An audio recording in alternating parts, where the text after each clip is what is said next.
College ਕਿਸ ਤਰ੍ਹਾਂ ਜਾਂਦੇ ਨਾ ਤੁਰ ਕੇ ਕਿਰਾਇਆ ਉੱਚੇ ਬੋਲੋ ਉੱਚਾ। ਕਾਲਜ ਕਿਸ ਤਰ੍ਹਾਂ ਜਾਂਦੇ ਨਾ ਉੱਥੇ ਜਾਣ ਲਈ ਕਿਰਾਇਆ ਨਾ ਦੇਣ ਲਈ ਫੀਸ ਨਾ ਪੜ੍ਹਨ ਲਈ ਕੋਈ ਕਿਤਾਬ ਕੀ ਕਰਾਂਗਾ ਕਾਲਜ ਜਾ ਕੇ ना अबू की दवाई है। नहीं नहीं नहीं, सुबह सुबह मालूम कहाँ आया। ਉਹ ਤੋਂ ਸਵੇਰ ਮਾਲਕ ਮਕਾਨ ਆਇਆ ਸੀ ਉਹ ਆ ਕੇ ਧਮਕੀ ਲਾ ਕੇ ਗਿਆ ਉਹਨੇ ਕਿਹਾ ਜੇ ਹੁਣ ਤੁਸੀਂ ਮੈਨੂੰ ਐਤਕੀ ਕਿਰਾਇਆ ਨਾ ਦਿੱਤਾ ਤੇ ਮਕਾਨ ਖਾਲੀ ਕਰ ਦਿਓ मेरी कॉलेज की फीस भी शार्ट है। मेरी कॉलेज की फीस भी शार्ट है। हाँ, मैं सोचा कि कॉलेज छड़ के तो कोई नौकरी कर लूँ। मैं सोचा कॉलेज छोड़ के ना तो मैं फिर नौकरी कर रहा हूँ। हाँ, तीनों बहनें हैं, मेरी बहनें। ਇਹ ਬਹਿਨ ये कोमल खड़ी मैं है, प्रॉक्सी कर रहा हूँ। अच्छा अच्छा। ये कोमल खड़ी है, ठीक है ना। हाँ, फिक्र ना करो। तुम लोग फिक्र ना करो, मैं कोई ना कोई जुगाड़ लगा लेती हूँ। मैंने किसी बंदे से पैसे मांगे उधार, जैसे ही मुझे मिलते हैं मैं तुम्हारी फीसें भी दे देती हूँ, तुम्हारी ज़रूरत भी पूरी कर देती हूँ। अच्छा, अब इसे वो उस हाल में बोला गया आप फिक्र ना करो, कोई ना कोई नौकरी का बंदोबस्त हो जाएगा।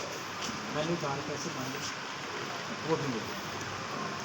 माँ ने मुझे मतलब से कहा था मैंने पैसे हाँ, इसलिए फिर वो मिलेगा ये बात कर लो तो मैं समझ ओहो, तुम लोग कोई भी टेंशन ना लो, ठीक है। मैंने किसी बंदे से बात की है और नौकरी की भी बात की है।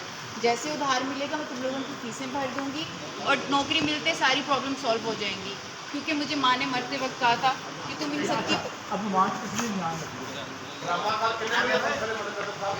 भी तुम लोगों के लिए कुछ भी करना पड़े मैं करूँगी, लेकिन तुम्हारी हर ज़रूरत पूरी करूँगी। ठीक है आ जाए इसमें आप दोबारा कर लेना। हाँ तो हमें मैं उन्हें कहा जी कि क्या कर दे सारे नौकरी कर दिया ला सकते हैं। आवाज़ नहीं आएगी। कर दिया ला ठीक हो घर का ठीक हो जाए। अच्छी मैं सोच रहा कॉलेज की पढ़ाई छड़ के नौकरी करने ताकि काफ़ी सारे हालात भी ठीक हो जाए। ਹਾਂਜੀ ਜਿਹੋ ਜਿਹੇ ਸਾਡੇ ਹਾਲਾत नौकरी भी मिल जाएगी और मैंने किसी से बात की उधार पैसे मिले, जैसे ही वो मुझे पैसे मिलेंगे मैं तुम लोगों की फीसें भी भर दूँगी, तुम्हें बुक्स भी ले दूँगी, क्योंकि माँ ने मरते वक्त मुझे कहा था कुछ भी लेके दे दो कुछ भी लेके दे दो। वहाँ ने मुझे बच्चे का कहा था कि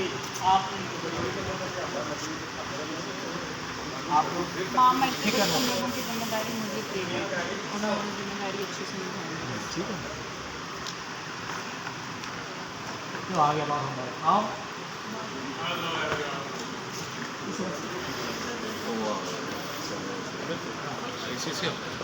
अरे अरे कैसे तुम हाय हाय हाय हाय हाय ठीक है अरे बड़े सीरियस हो, बस सन्नाटा क्यों है? ਯਾਰ ਜਾਨੂ ਘਰ ਦੇ ਹਾਲਾਤ ਤੇ ਸਾਰੇ ਤੇਰੇ ਸਾਹਮਣੇ ਹੀ ਨੇ ਨਾ ਬਸ ਇਹੀ ਮਸਲਾ ਹੋਗਾ ਦੀ ਗੱਲ ਆਵੇ ਨਾ ਨਾ ਡੈਡੀ ਦੀ ਦਵਾਈ ਵਾਸਤੇ ਪੈਸੇ ਨੇ ਕੋ ਉਤੋਂ ਇਹ ਮਾਲਕ ਮਕਾਨ ਕਹਿ ਗਏ ਕਿ ਮਕਾਨ ਖਾਲੀ ਕਰੋ ਇੱਕ ਛੋਟੀ problem It's a big problem.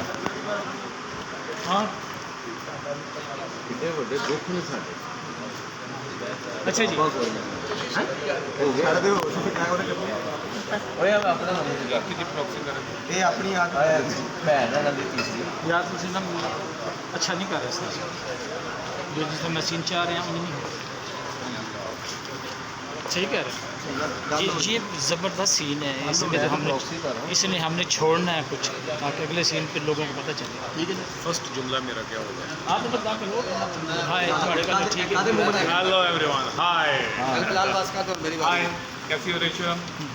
सपना, रूबी, खैर तो है, बड़ी खामोशी खैर तो है, बड़ी खामोशी है इस घर में, इतना सन्नाटा पहले कभी नहीं देखा। यार गुरबत तू तो जानना ही है घर के सारे हालात तेरे सामने मालम मकान आया ਸੀ ਉਹ ਕਹਿ ਕੇ ਗਿਆ ਕਿ ਮਕਾਨ ਖਾਲੀ ਕਰ ਦੇ हाँ ਸਾਡੇ ਕੋਲ ਨਾ ਕਿਰਾਇਆ ਨਾ ਗੱਲ ਬਾਤ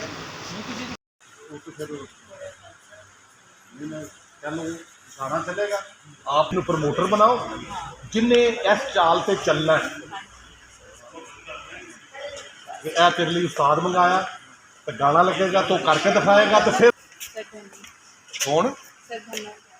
वो कितने है? उस्ताद जी कहाँ हैं? सर धन्य कहाँ हैं? फिल्म मुंडिया में गाना थे।